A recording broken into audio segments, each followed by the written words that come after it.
नमस्कार दोस्तों, आज आपका फिर से स्वागत है यूट्यूब चैनल पर। आज मैं आपके लिए लेके आया हूँ संवहन प्रणाली व शीतलन प्रणाली के कुछ महत्वपूर्ण प्रश्न जो पीछे कुछ विगत परीक्षाओं में आ चुके हैं और बारी बारी से ये आ भी जाते हैं। तो इन प्रश्नों को ज़रा कुछ ध्यान से समझकर इन्हें पढ़ना, ताकि आपके आने वाली परीक्षा में आपके लिए ये उपयोगी सिद्ध हो सके। धन्यवाद। हमारे चैनल को लाइक व सब्सक्राइब जरूर करें। पहला प्रश्न, एक बहु सिलेंडर डीजल इंजन की जल शीतलन प्रणाली में वायुमंडलीय वायु प्रवेश करने के लक्षण क्या है? तो ए नंबर है अतितापन, बी शीतलन संश्लेषित हो जाता है, नंबर सी शीतलन लाल हो जाता है और डी शीतलन हरा हो जाता है। तो हमें सबको पता है जब पानी के संपर्क में वायु आती है तो उस पानी को हरा कर देता है, तो यहाँ शीतलन का रंग भी हमारे हरा हो जाएगा। ये प्रश्न कई बार पूछ लिया गया परीक्षा में, ये आपके लिए इम्पोर्टेंट रहेगा। चलो अगले प्रश्न पर, तेल पंप का प्रयोग तेल संप से गैलरी में लाना। पंप को निम्न से चलाया जाता है, किससे चलाया जाएगा? केम शाफ्ट, पैच गियर, वुडरफ चाबी या आइडलर गियर। तो हमें पता है कि ये किससे चलाया जाएगा?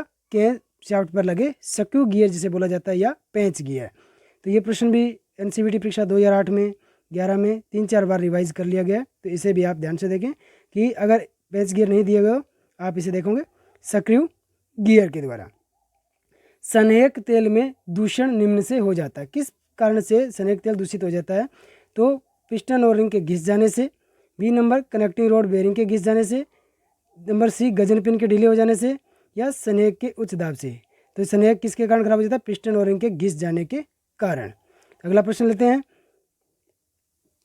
जिसमें आपको हमेशा ये याद ही रखना पड़ेगा कि आपको तैयारी के लिए।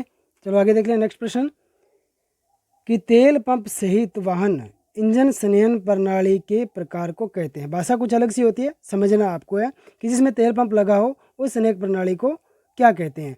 पंप एवं ग्रेविटी फीड, दाब कर्त संवहन प्रणाली, दाब और निर्वात प्रणाली, ड्रिप देय प्रणाली।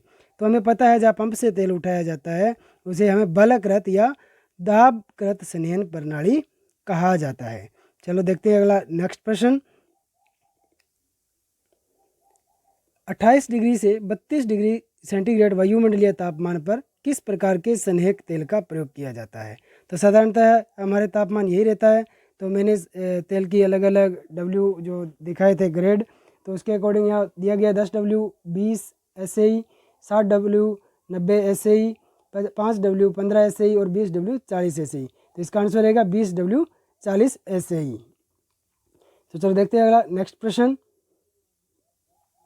इंजन ऑयल का SAE नंबर क्या होता है? हमने पहले बताया था, ये निर्धारित करता है सोसाइटी ऑफ ऑटोमोबाइल इंजीनियर। तो क्या नंबर होता है? 40 से 60, 20 या 25, 30 या 40, 80 या 75। मैंने आपको पहले बताया था जो इंजन में ऑयल डलता है उसका SAE नंबर 30 से 40 होता है।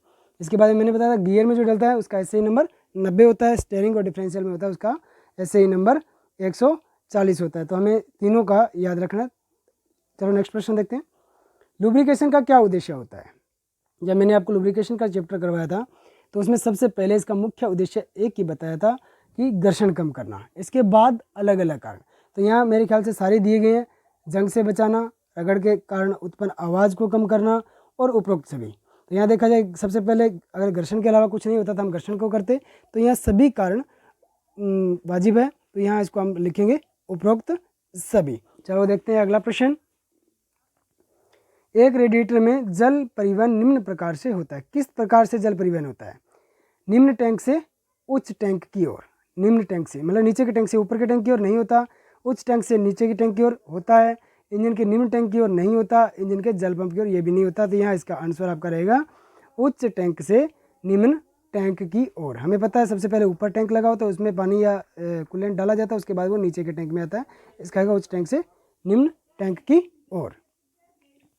दाब युक्त शीतलन प्रणाली में किस प्रकार के रेडिएटर ढक्कन का प्रयोग किया जाता है? इसके बारे में मैंने आपको खुल करके बताया कि वैक्यूम और प्रेशर दो प्रकार के वाल्व होते हैं, उस प्रकार के ढक्कन का इसमें प्रयोग किया जाता है। पढ़ लेते हैं, शीतलन के लिए बड़े रेडिएटर नहीं, खुले शीतलन की अपेक्षा अधिक शीतलक नहीं, दाब पूर्ण रेडिएटर ढक्कन जो शीतलक को उबाल से रोके, और शीर्ष के सिलेंडर होज के बड़े जल जैकेट। तो इसमें आपका सही रहेगा सी दाहपूर्ण रेडिएटर ढक्कन जो शीतलक के उबाल को रोके। चलो देखते हैं नेक्स्ट प्रश्न।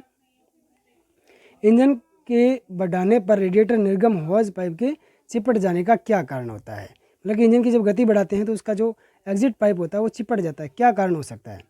जल पंप का सील लीकिंग, इसका कोई प्रभाव नहीं पड़ता। जल पंप अक्रिय, इसका कोई फर्क नहीं पड़ता। थर्मोस्टेट कार्य नहीं करता, अगर थर्मोस्टेट कार्य नहीं करता है तो ये एग्जिट जो पाइप होती है वो चिपक जाएगी। थर्मोस्टेट खुली अवस्था में यह भी नहीं होगा।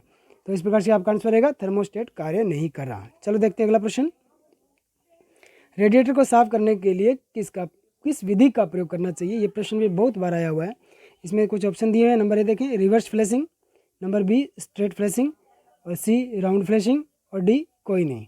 तो मैंने इसको स्पष्ट किया था कि हम रेडिएटर को जब साफ़ करते हैं तो रिवर्स फ्लैशिंग के द्वारा ही साफ़ किया जाता है, क्योंकि हमें पता है जिस फ्लो में पानी बहता है उस फ्लो में वो किसी चीज़ को नहीं उतारता। अगर रिवर्स में चलाएं तो उस कचरे को वो साफ़ कर देगा, इसलिए हम रेडिएटर को रिवर्स फ्लैशिंग में साफ़ करते हैं।